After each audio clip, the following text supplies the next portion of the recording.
Moonlight to all. This is a recap of the Common Sense Lecture, Part 7, that unfortunately was recorded but did not have sound at the end. So, this will be a quick recap, pretty much summing up the fact that when you think of Wonderland, you think of a wondrous land. But once you realize within Wonderland, you start to understand why it's called Wonderland. So let's remind ourselves, in a wonderland, you're going to be wandering, wondering why this, why that,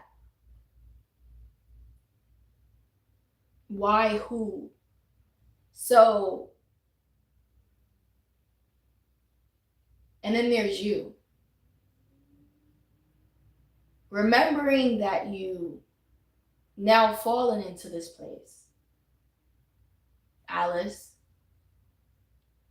and you're the only thing still wondering, because in this wondering place, there's people that have stopped wondering, stopped questioning. They've made themselves a hut, they made themselves a dwelling, they made themselves Playhouse Disney, had a family. But then there's still you in this wondering place, reminding yourself, remembering that this is not a place that you were once in, that you're supposed to be in, that you belong in, that there's a life outside of this place, that you've fallen into it like a snare, a hole, a ditch, and that you're doing whatever it takes to get out of here. Just staying awake like a maze, wandering and wandering, loathsome with it, because everyone else has a will and a choice, and they've chosen or they've forgotten or fell asleep, but you haven't, and that's what makes you Alice. That's the context to the movie Wonderland. And again, when you hear it, you think, oh, it's a wondrous land. It sounds good.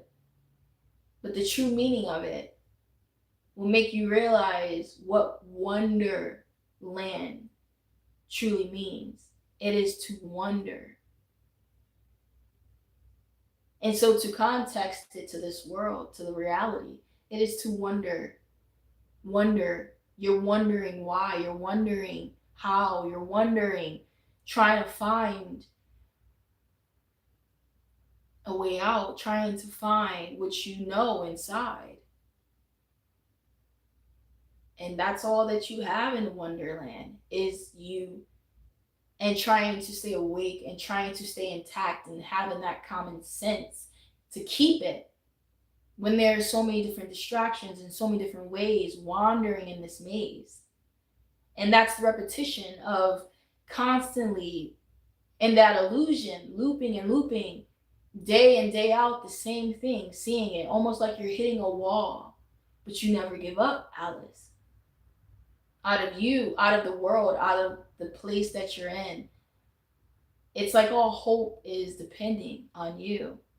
If we could give everything that we have left, is to give it to that person. It is to give it to Alice. Whether you see it or not, she is the one leading us. Now, maybe we don't see it anymore because we forgot and we think this is life and we don't realize anymore. But there are people that will hold on to what they have when they've never worked to keep it.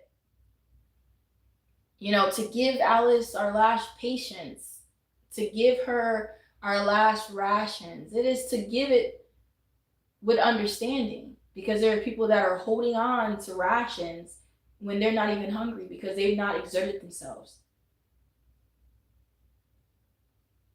People that feel they are deserving of doing nothing when they've never even started to do anything.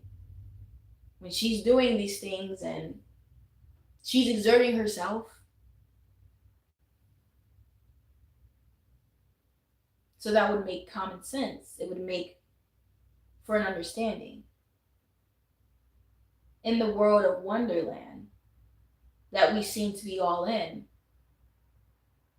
Everything is upside down and twisted.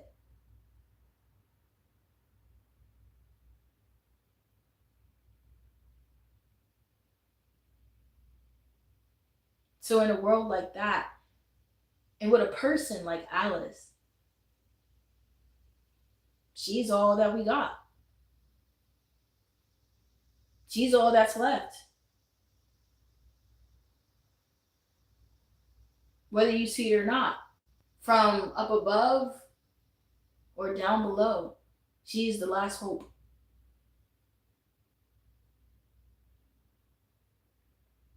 So you'll never really look at Wonderland the same again. You'll probably never ever look at Alice the same ever again.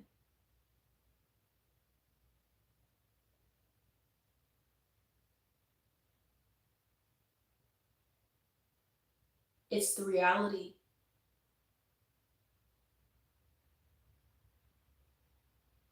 It's common sense. And I'll leave it there.